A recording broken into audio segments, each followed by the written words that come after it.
talk to you today about speaking faith into your future. Our words have creative power. Whenever we speak something out, either good or bad, we are giving life to what we're saying. And too many people go around saying negative things about themselves, about their family, about their future. Things like, I'll never be successful. This sickness is going to get the best of me. Business is so slow, I don't think I'm going to make it. Flu season is coming, I'll probably get it. They don't realize they are prophesying their future. The scripture says we will eat the fruit of our words. That means we're going to get exactly what we've been saying. Here's the key. You've got to send your words out in the direction you want your life to go. You cannot talk defeat and expect to have victory. You can't talk lack and expect to have abundance. You will produce what you've been saying. If you want to know what you're going to be like 5 years from now, just listen to what you're saying about yourself. With our words, we can either bless our future or we can curse our future. That's why we should never say, I'm not a good parent, I'm unattractive, I'm clumsy, I can't do anything right, I'll probably get laid off. No, those thoughts may come to your mind, but don't make the mistake of verbalizing them. The moment you speak it out, you allow them to take root. There have been plenty of times where I've thought something negative, and I'm just about to say it, but I'll catch myself and think, no, I'm going to zip it up. I'm not going to speak defeat into my future. I'm not going to speak failure over my life. I'm going to turn it around and speak favor into my future. I'm going to declare I'm blessed, I'm strong, I'm healthy. This is going to be a great year. When you do that, you are blessing your future. I remember when our architects told us that it was going to cost $100 million to renovate this place, the former Compact Center. After I got up off the ground, I thought, that's impossible. I could never raise that much money. There's no way that's going to happen. The thoughts were there, but I knew better than to verbalize them. My attitude was, if I'm going to prophesy my future, I'm going to prophesy something good. I'm not going to say what I feel. I'm not going to say what it looks like in the natural. No, I'm going to say what God says about me. My declaration was, God is supplying all of our needs. He is Jehovah Jireh, the Lord our provider. This may seem impossible, but I know God can do the impossible. Where God gives vision, He always provides provision. I made sure to have a report of victory. Proverbs 18:21 says, life and death are in the power of our tongue. What are you saying about your future? What are you saying about your family? What are you saying about your finances? Make sure the words you are sending out are in the direction you want your life to go. If you're a baseball fan, you probably know who Jose Lima is. During the 1990s, he was a star pitcher for the Houston Astros. One season, he won 20 games, was considered one of the best pitchers in the league. But something interesting happened. When the Astros moved from the Astrodome to their new ballpark downtown, the fence in left field was much closer than the fence in the Astrodome. And of course, this favors the hitters, makes it more difficult on the pitchers. The first time Jose Lima went to the new ballpark, he stood on the mound. When he looked out into left field and saw how close the fence was, the first words out of his mouth were, I'll never be able to pitch in here. The fence is way too close. Do you know he went from being a 20-game winner to being a 16-game loser? It was one of the biggest negative turnarounds in Astros history. What happened? He prophesied his future. Those negative thoughts came, and instead of ignoring them, he made the mistake of speaking them out. When you speak it out, you're giving life to your faith. What it says in Proverbs, we are snared by the words of our mouth. I remember growing up, there was a gentleman that used to work for our church. He owned his own company. He and his men would come over and take care of the grounds, make repairs. He was a very nice man, kind and friendly, but he always had a negative report. Every time I talked to him, he told me how hard life was, and how business was slow, how some of his equipment wasn't working. He was having problems at home, and one of his children was acting up, on and on. I saw him twice a week for probably 10 years. I cannot remember one time that he did not have a negative report. And I'm not making light of his situation. The point is, he was prophesying defeat. He was cursing his future. He didn't realize he was being snared by the words of his mouth. And what's interesting, when he was about 55 years old, he got very sick. He spent the next 2 or 3 years in and out of hospitals. He ended up dying a very sad, lonely death. I couldn't help but think about that's exactly what he had talked about his whole life, how he wasn't going to make it and how hard life was.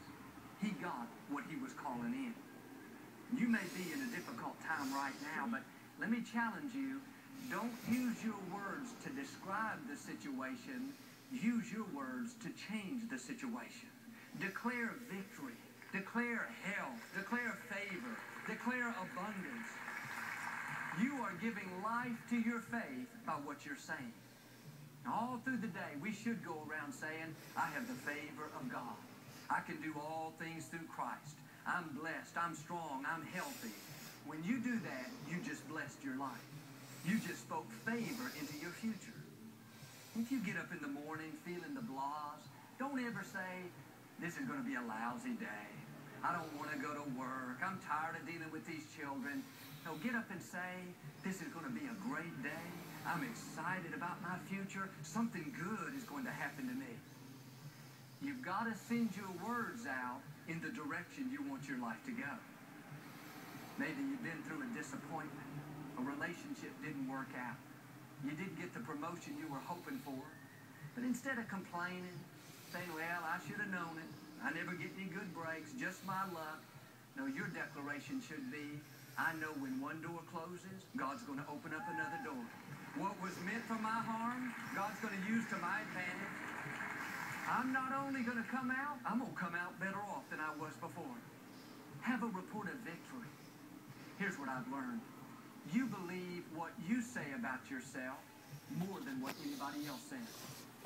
That's why on a regular basis we should say, I'm blessed, I'm healthy, I'm strong, I'm valuable, I'm talented, I have a bright future. Those words go out of your mouth and come right back into your own ears. Over time, they will create the same image on the inside. I was reading about this doctor in Europe. He had these patients that were very sick. And they had been treated by traditional means, but they had not gotten any better. And so he gave them a very unusual prescription. He had them say 3 or 4 times an hour, I'm getting better and better every day in every way. Over the next few months, he had remarkable results. Many of those patients that had not improved with traditional medications, all of a sudden, they begin to get better and better. What happened? As they heard themselves saying over and over, I'm getting better, I'm improving, my health is coming back, those words begin to create a new image on the inside. Before long, they started seeing themselves strong, healthy, and whole. And once you get a picture of it on the inside, then God can bring it to pass on the outside.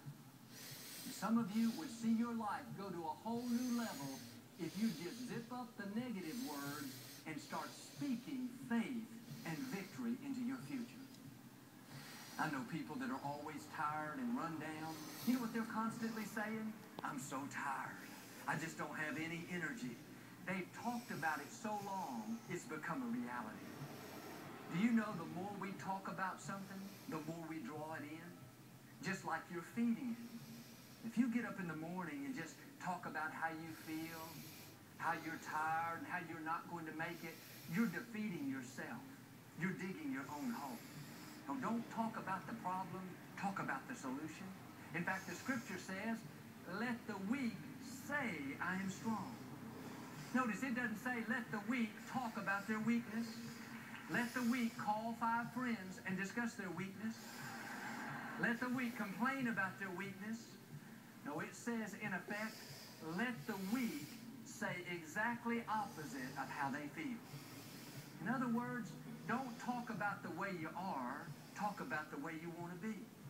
If you get up in the morning feeling tired and lethargic, instead of complaining, more than ever, you need to declare, I am strong in the Lord.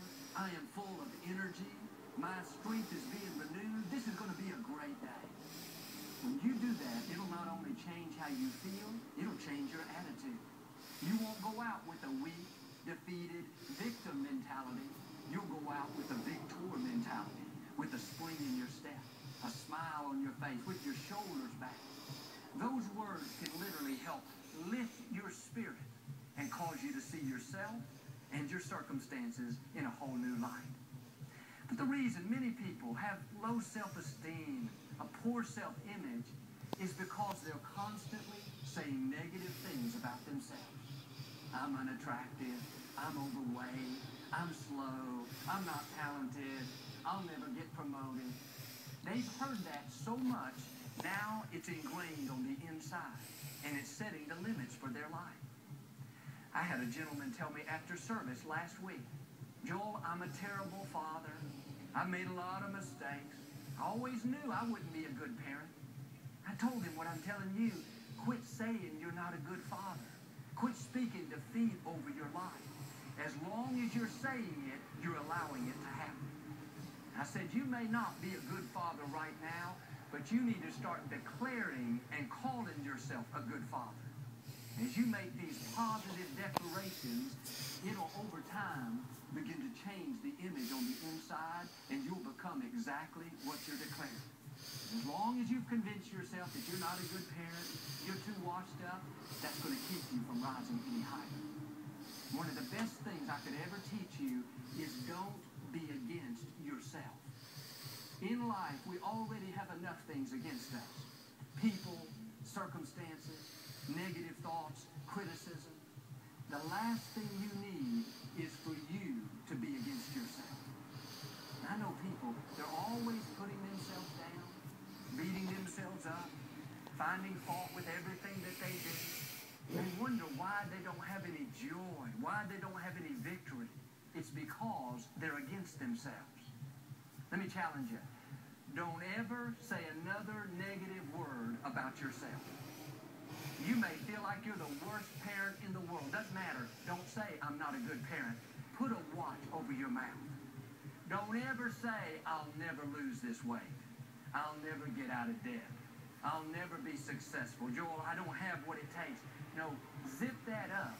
And instead of talking about the way you are, start talking about the way you want to be. That's what faith is all about. And understand,